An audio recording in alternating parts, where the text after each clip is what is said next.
የብዙዎቻችን ጥያቄ ወይንም ብዙዎቻችሁ ጥያቄ ሄሉ ወዴት ሄደች? ለምንድን ነው ቲክቶክ ላይም ዩቲዩብ ላይም የሌለችው የሚል በጣም ብዙ ጥያቄዎችን የራሱ የምሰራው ቪዲዮ ላይ እየጠየቃችሁ ነው።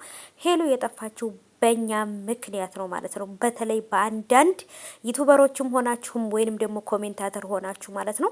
በእናንተ ምክንያት ነው ይሄ ሁሉ ነገር እየሆነ ያለው ማለት ነው። ምክንያቱም በየዩቱቡ በየቲክቶኩ እየዞራችሁ ስለሷ የምትናገሩትና የምትሰጡት አስተያየት በጣም መጥፎ ስለሆነ ነው ማለት ነው እና አንዳንድ ጊዜ ሁሉም ሰው ይወደኛል፣ ሁሉም ሰው ይጠላኛል ማለት አይደለም። ሁሉም ሰው ካልወደደኝ ማለት አይቻልም። ግን ቢሆንም ለሰው ልጅ የምንሰጠው አስተያየት ለሰው ልጅ ያለን አመለካከት የተሻለ ቢሆን አሪፍ ነው ብዬ አስባለሁ። ሰላም ውድ የተከበራችሁ የቻናል ተከታታዮች እንዴት ናችሁ? ከኔ ጋር ሁሉ ሰላም ነው። ሰላማችሁ ይብዛልኝ ባላችሁበት ውድ ቤተሰቦቼ።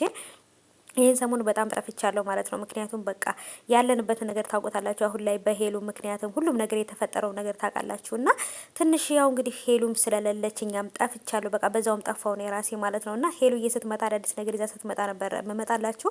አሁን ላይ እሷም ስለሌለች በቃ ኦልሬዲ ሁሉም ነገር ያስጠላል። በቃ ዩቲዩብ ራሱ በአጠቃላይ ነው ያስጠላኝ ማለት ይቻላል። እና ሄሉዬ እንግዲህ በአንዳንድ እንትኖች የተነሳ እንግዲህ እነማን ምን እያረጋችሁ እንደሆነ ብዙዎቻችሁ ትተዋወቁ እርስ በርሳችሁ በደንብ ታውቃላችሁ ምን እየተፈጠረ እንደሆነ በዚህ ሰሞን እንግዲህ ሁሉ ነገር ከተስተካከለ ሄሉ ትመጣለች ብዬ አስባለሁ። በእርግጥ ሰላም ናት፣ ምንም ነገር የተፈጠረ ነገር የለም። ግን ደግሞ ያለው ነገር እውነት ከባድ ነው፣ እውነት ለመናገር ማለት ነው። አላቅም ምን እንዳደረገቻቸው አላቅም፣ በዚህ ልክ ማለት ነው።